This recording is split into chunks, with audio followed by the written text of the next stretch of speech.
All right. Hello, everyone. Hello, and welcome to the fifth episode of When the Heart Leads. I'm your host, Dr. Catherine Hall, and I am ecstatic to be with you. If you're anything like me, you have maybe felt a bit of a passage these past few weeks. I know we've had a number of eclipses, and it's been, for many people, I think, a very testing time. I think often uh, there's a bit of an emotional component. So if you're anything like me, maybe you've been experiencing this in yourself and in others, and it can be a challenge sometimes to stay compassionate and grounded. And I just want to mention that before we dive into the fifth principle of joy, the long-awaited fifth principle of joy, and this will be the final principle of joy that I bring forward. So I want to note that I've been having a lot of success in working with these emotions, creating space around these emotions, whether they're yours or someone else's, whether they're mine or someone else's. I've been really enjoying my meditations where I kind of lift up and out of earth and kind of have, and you could call it astral traveling, you could call it a guided meditation, whatever works for you. But I find that when I can get that distance and I kind of leave the energy field of Earth and I'm in the spaciousness of the stars or the galaxy, it creates this beautiful experience of a buffer or even a leaving behind of whatever that emotional state is.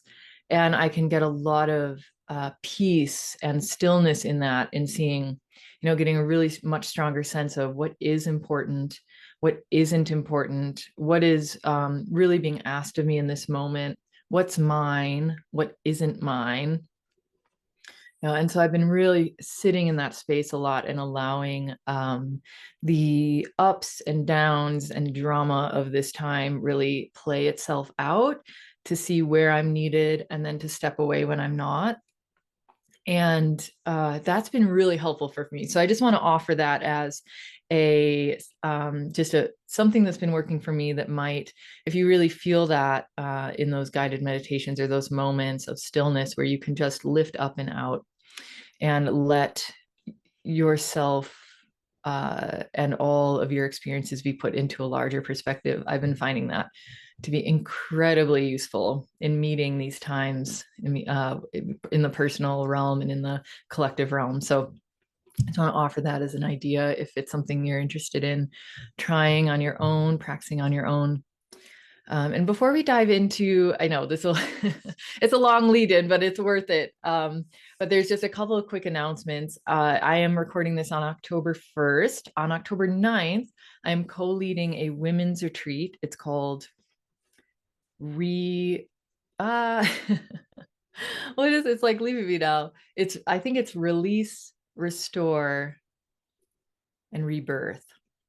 So it's this beautiful women's retreat around really letting go of whatever you don't need to be carrying right now in a real way. We're talking about a permanent way, not just one of those like, oh, I let it go and I reel it back in. I let it go and I reel it back in.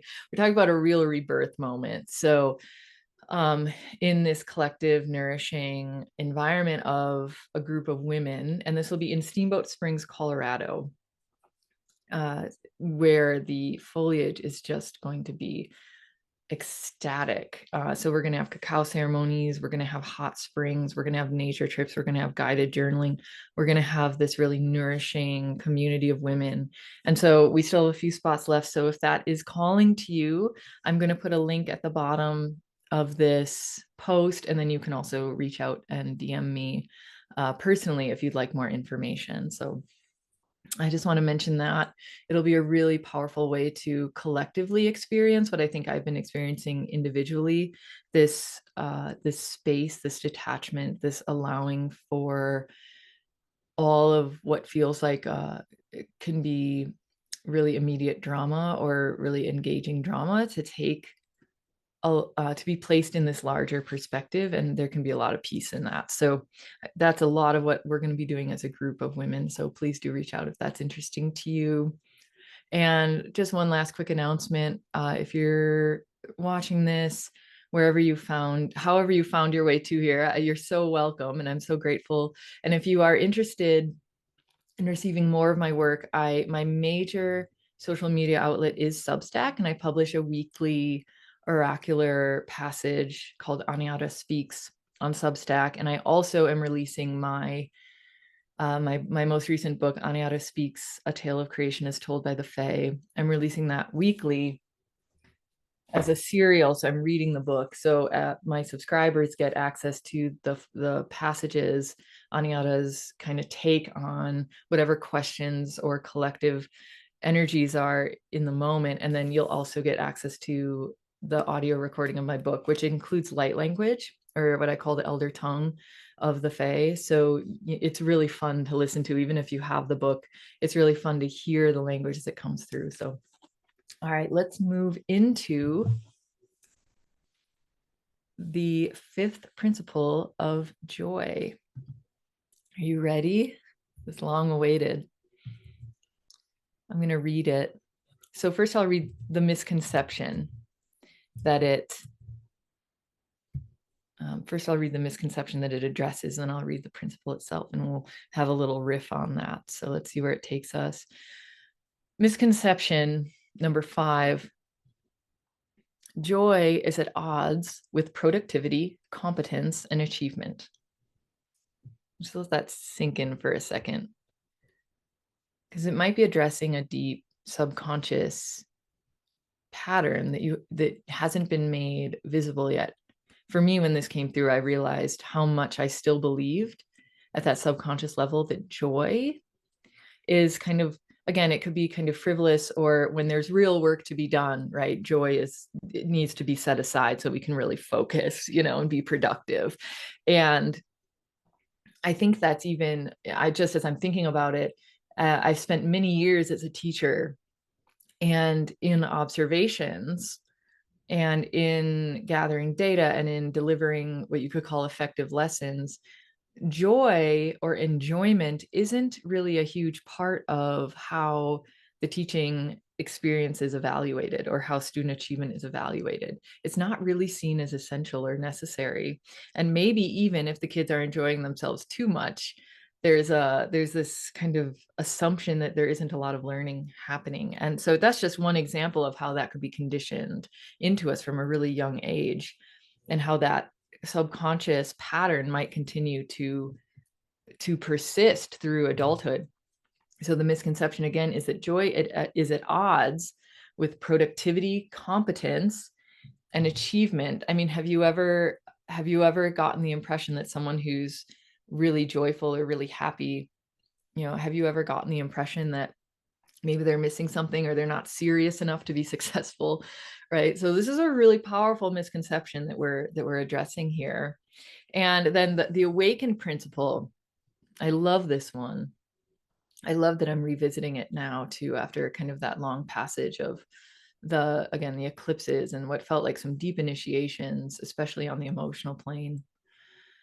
But the awakened principle number 5 is, are you ready? Joy is a gateway to infinite creativity. So say that again and let that sink in. Joy is a gateway to infinite creativity.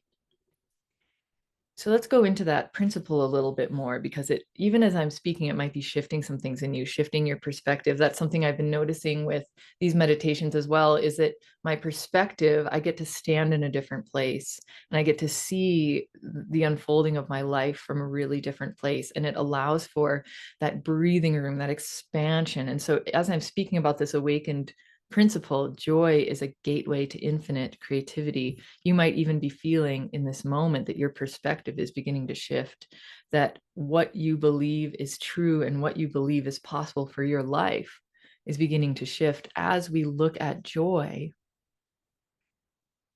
as a gateway to infinite creativity. So some of the notes I had on that is that joy doesn't have an ulterior motive. And this is really interesting. And this is something I need to remind myself of often, when I'm extending invitations, when I'm accepting invitations, when I'm moving into collaboration, when I'm thinking about how I want to be of service. you know, this is a really powerful reminder. And I think personally, it takes a lot of pressure off when I really sink into some of the notes on this, when I sink into the idea that joy doesn't have an ulterior motive. It will not manipulate circumstances. And this comes back to something I've talked about a few times, the so that. I do this so that something else can happen. I do this so that I can get that, have that, receive that, do that, be that, right? And then in the so that mindset, there's always this kind of, even if it's subtle, there's this ulterior motive of this, then that. It's almost, there's this subtle energy of transaction there. And that doesn't have to necessarily be a bad thing, right? Because choosing to do something may lead to this or that or this, right? And so there's nothing wrong with receiving back in a reciprocal way for your energy, your gifting, your light, your joy, right? But there's a complete lack of kind of machination around this, right? The joy of the heart acts through this entirely how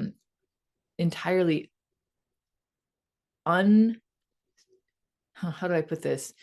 It's like, it's not in any way strategic. It's not thinking about this or that, because it's not in the future. It's in the moment. And in the moment, there isn't really a this so that, because the so that exists in the future, if this is making sense. Instead, the joy exists entirely in the present. The actions that arise from joy, the creativity that arises from joy, exist entirely in the present. And then what I see is, I've got a rose here. I picked this rose right before.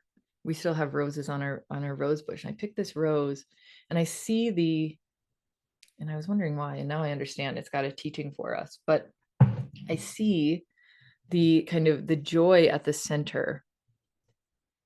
And then from there, it's not like a linear this, so that. It's from that centering in joy, there is this unfolding of potential in every direction, these petals that come out in every direction, right? So there's this multidimensionality to existing and acting from joy, embracing joy, that actually opens up, when we talk about infinite creativity, I'll put that back, it opens the door to so many other possibilities that maybe you haven't even thought of. And so it's not that joy isn't taking care of you. It's not that there isn't reciprocity. It's that the expression of that is going to come not necessarily in a linear way, but that it opens this portal of infinite receptivity. So it's not manipulative. It won't manipulate circumstances. It won't have an ulterior motive, because it doesn't need it. Because it is this state of presence, of joy, is infinitely connected to all the possibilities in the universe. So there isn't any need to manipulate circumstances or have an ulterior motive, because it's all present all at once, just like the rose. So I said it simply radiates.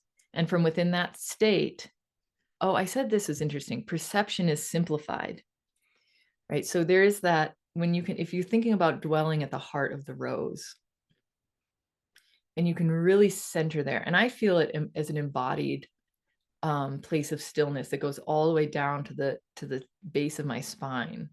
When I'm really there, anxiety falls away, worry falls away, fear falls away, attachment to emotional states falls away, and I'm in this kind of drifting, it's drifting and centered all at once state of open receptivity.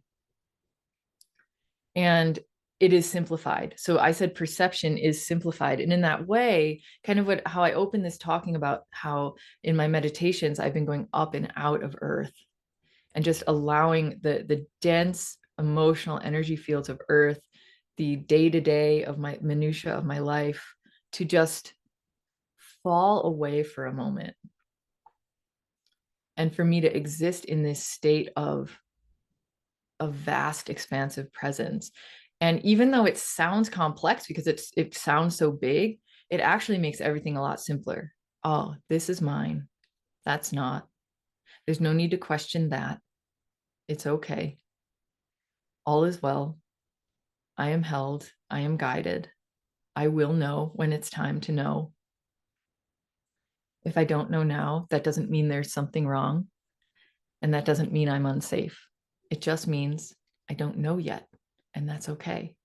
It just simplifies everything. Or you see someone else's reaction, emotional reaction to something, and you can say, it's not that that isn't important, but in the larger expanse of things, that really isn't that big of a deal, right? Because we can get really caught in other people's needs or expectations or drama or emotions. We can get caught in our own drama and emotions, right? And so from that expanded state of awareness, or you could say from the center of the rose,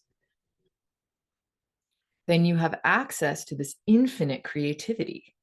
You're not locked into this so that. You have pathways opening behind you, around you, above you, below you, that you would not necessarily see if you were really caught in that I must do this so that right. And suddenly you see I am, and in this state of awareness, I can see that not only is there infinite potential, but there is so much that I don't even know about yet that's available to me. And I do like to offer something concrete because this can sound really abstract. And we are moving when we're talking about things like infinite creativity. Joy is a gateway to infinite creativity. When we're saying joy is not at odds with productivity, competence, and achievement, I wonder if the action this week, the practicality this week, is really just taking time to reflect, allowing yourself to ask to be moved one way or another into that state. I find it through meditating, like I said, and kind of moving up and out of the dense band waves of the earth at this like emotional band waves of the earth. And I find it's not that I'm leaving that behind. Right? It's not that I don't return. It's that I come back with a larger perspective, with a sense of embodied peace. Right. And so whatever that is for you, maybe it's taking a walk and just letting yourself, remember we talked about joy is essential. It's not frivolous. So taking time to do these things that bring you into that state of presence. Maybe it's taking a walk, or maybe it's gardening, or maybe it's journaling. Maybe it's all of those things. Take that time that you need to tap into that state of infinite creativity, infinite awareness, that larger perspective that joy offers as a gateway. And see what else comes to mind. I like this one practice, actually. You could even try this if you need something even more concrete. I really like this one practice of stating an intention, whatever it is. What is it you're asking for in life right now? What is it you want from life in this moment? And then instead of seeing just one pathway to getting that, I can only get it through this. And it doesn't mean that one way won't manifest it, by the way. But we can get attached. If we see that our only pathway to fulfillment is this one pathway, right, then we can get really tight and constricted around making sure that happens. That's the this so that. So one practice that I come across that I really have enjoyed, and I don't know, maybe I've even brought it up in this podcast before, but it's worth doing again, is write down your intention or what you want from life, and then write down at least 25 ways that could happen. And they don't have to be practical. They don't have to make sense. Remember that the petals that bloom outwards from your place of presence go in infinite directions. So that isn't concerned with practicality, because practical, feasible, none of that really, those words don't really exist in a realm of infinite possibility. So let yourself have fun with it. If you want more money, then have some fun writing down ways that money can come to you. Maybe someone walks up to your door and offers to buy your house for, 3 times the market value, whatever. It could happen. It's not impossible. It doesn't mean you attach to it, this is the only way, but it's just having some fun. Maybe someone just like calls you out of nowhere and decides to and asks for you to be and wants to sponsor something that you're doing. They're like, oh, I've been seeing what you're doing and I want to sponsor you, and I want to sponsor you with this much or something. It's just like, have fun with it. What are some fun ways that that desire that you have, that longing that you have, could come to you in ways that you haven't thought of yet, or you've dismissed because you didn't think they were practical. So from that state of joy is a gateway to infinite creativity, right? And joy centering in that joy, in that presence.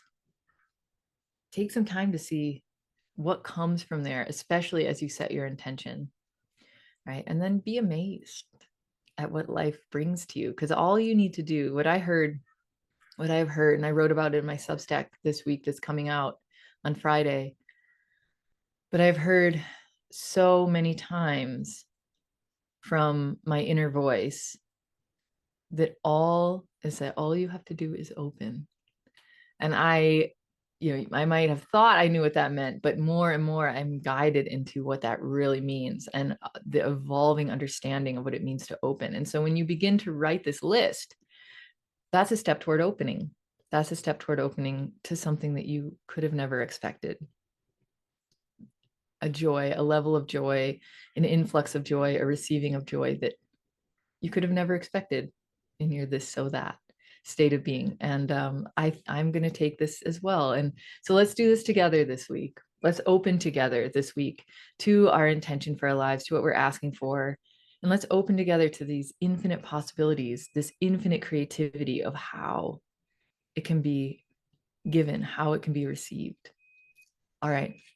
Thank you so much for tuning into episode 5 of When the Heart Leads.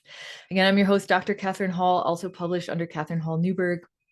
You can find me on Substack, Aniata Speaks. I'll leave a link underneath here. And again, we have a few spots left for our retreat. So if you're interested in that, I'll leave a link underneath this post, and you can also reach out to me and ask questions. I'm available. So sending you so much love, sending you so much infinite possibility, creativity, and joy. And I will be back soon with our next episode.